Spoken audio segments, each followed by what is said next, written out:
अस्सलाम वालेकुम। इस कैरी 360 में आपको वेलकम कहते हैं। आज हमारी कहानी का नाम है सुनसान बस्ती का राज। शाम के वक्त अली अपनी बीवी सानिया और बेटी हानिया के साथ सफ़र पर जा रहा था। उनका मकसद एक मुख्तसर सी फैमिली ट्रिप था। रास्ता कच्चा और टूटी हुई सड़कें थी। आसमान पर गहरे बादल थे। अली ने गाड़ी की रफ्तार कम कर दी। मोबाइल का सिग्नल भी गायब हो चुके थे। हानिया ने थोड़ा घबराकर कहा, बाबा ये कौन सा इलाका है? अली ने कहा, परेशान मत हो, आगे कोई जगह मिल जाएगी। कुछ ही देर बाद सड़क की दाईं तरफ एक टूटा हुआ बोर्ड नज़र आया। उस बोर्ड पे जंग लगा हुआ था। एक अल्फाज वाज़ेह दिख रहा था, हसनपुर। हसनपुर एक बस्ती का नाम था। सानिया ने हैरत से पूछा, ये गांव तो नक्शों में नहीं आता। अली ने कंधे हिचकाकर कहा, शायद पुराना हो, फिर भी चलो देखते हैं। वो गाड़ी मोड़कर बस्ती के तरफ चल पड़े। रास्ते में सूखे दरख्तों की कतार थी।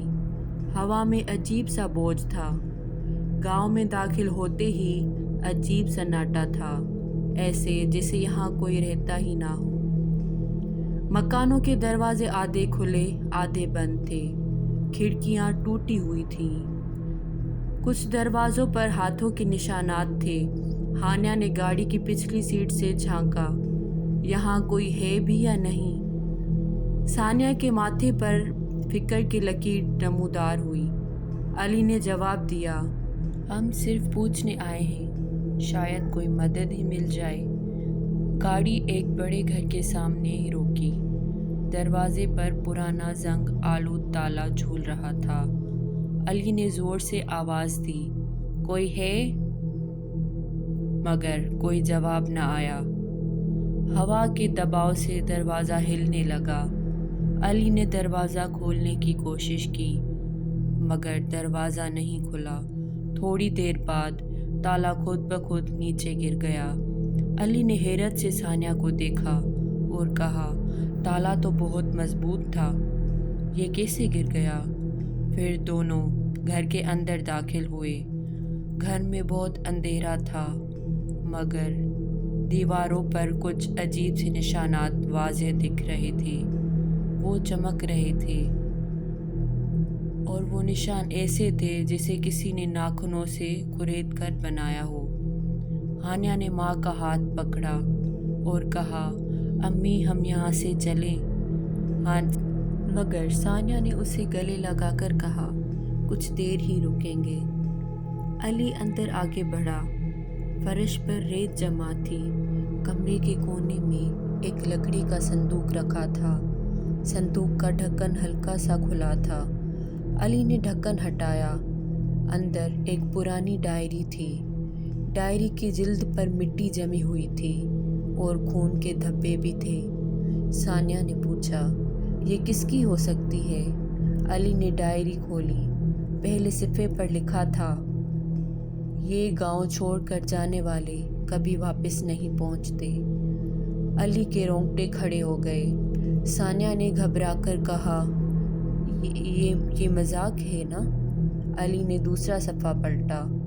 वहाँ तारीखें लिखी थीं और नाम दर्ज थे। कुछ नाम काटे हुए थे, कुछ के आगे निशान था। हानिया ने कहा, ये सब क्या हो रहा है बाबा? अली ने धीरे से कहा, पता नहीं, लेकिन उसका दिल भारी होने लगा था। सानिया घर से बाहर निकलकर कार के पास आई। सानिया उस घर से बाहर निकली।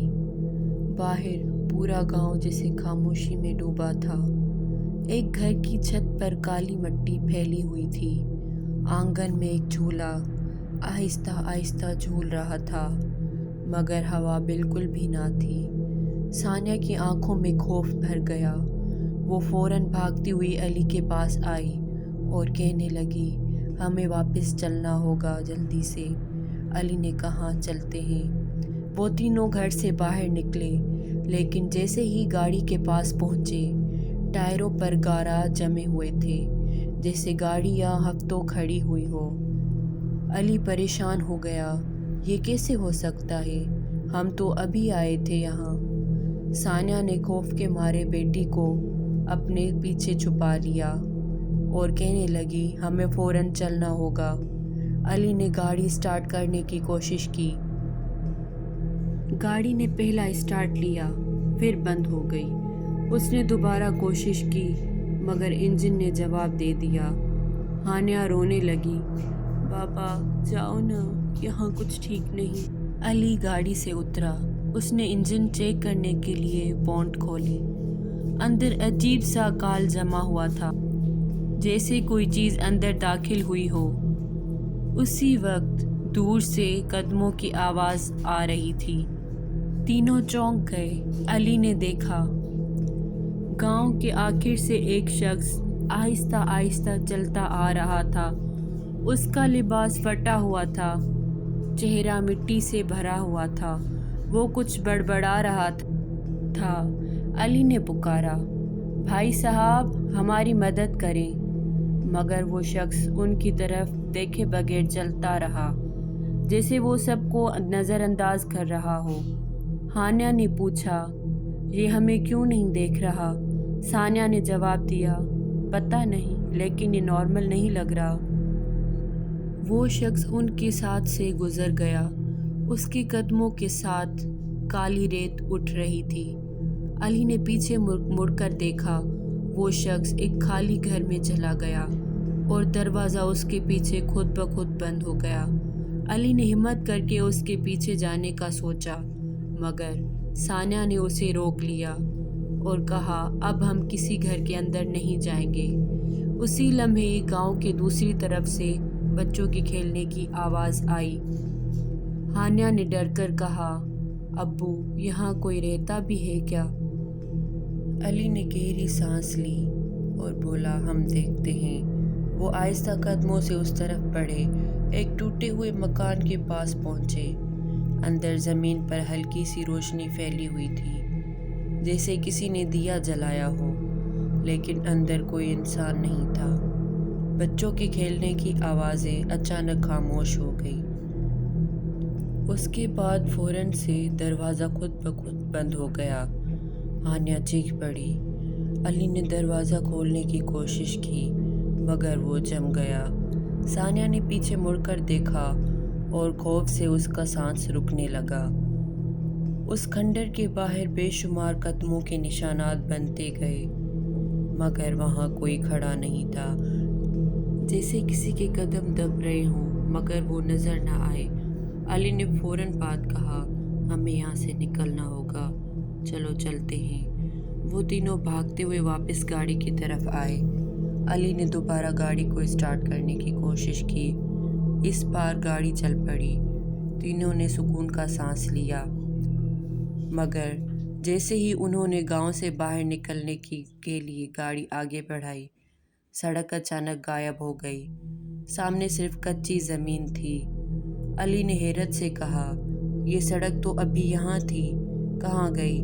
सानिया की आंखों में खौफ साफ दिखाई दे रहा था और कह रही थी, हम फंस गए हैं। अली ने गाड़ी पीछे मोड़ी, मगर पीछे भी वही खाली मैदान।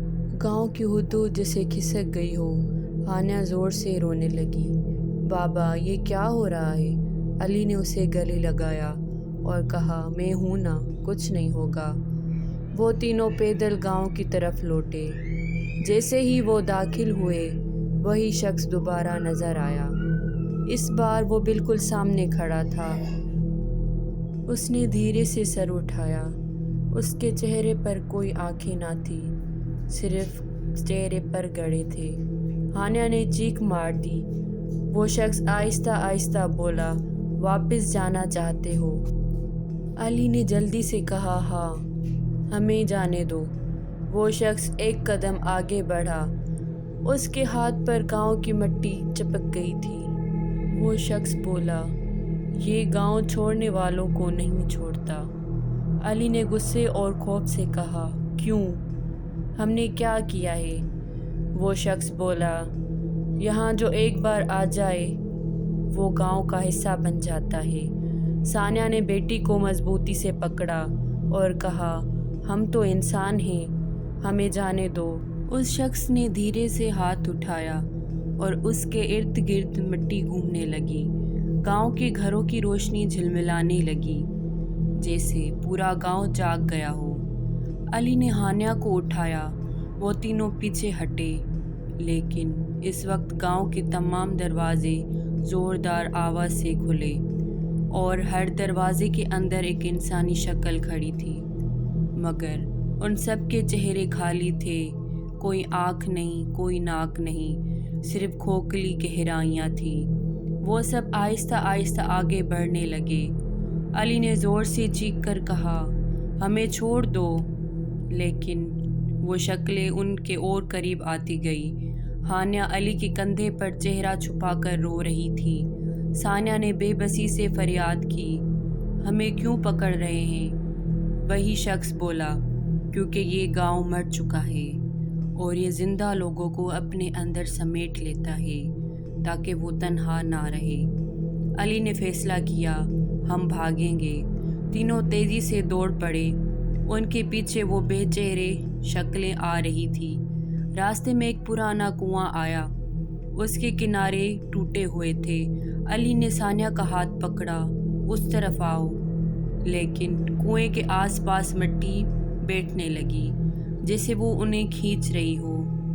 علی نے رخ بدلا، وہ ایک کھلی جگہ پر پہنچے۔ اچانک سامنے سڑک پھر سے نمودار ہوئی۔ علی نے چیخ کر کہا، یہی راستہ ہے، دوڑو دوڑو، جلدی دوڑو۔ وہ سڑک کی طرف بھاگے، ان کے پیچھے وہ سب بے چہرے شکلیں رک گئی، جیسے گاؤں کے باہر آ نہ سکتی تھی۔ تینوں نے سڑک پر قدم رکھ دیا۔ گاؤں کی آوازیں دھیرے دھیرے ختم ہونے لگیں۔ دور سے ہلکی ہوا چلنے لگی، جیسے گاؤں انہیں چھوڑ رہا تھا یا شاید صرف وقت دے رہا تھا۔ علی نے گاڑی سٹارٹ کی۔ اس بار گاڑی ایک ہی سٹارٹ میں چل پڑی۔ تینوں نے آخری بار پیچھے دیکھا۔ گاؤں دھند میں ڈوبتا جا رہا تھا۔ سڑک صاف تھی، مگر علی کے دل میں ایک بات بس گئی تھی، وہ گاؤں نقشے پر نہیں تھا، وہ گاؤں حقیقت میں شاید تھا ہی نہیں، یا شاید دنیا کے ان گوشوں میں سے تھا جہاں جانے والے ہمیشہ کے لیے گم ہو جاتے ہیں۔ علی نے پیچھے دیکھے بغیر گاڑی چلائی اور اس نے دل میں فیصلہ کر لیا، اس گاؤں کا نام کبھی کسی کو نہیں بتائے گا۔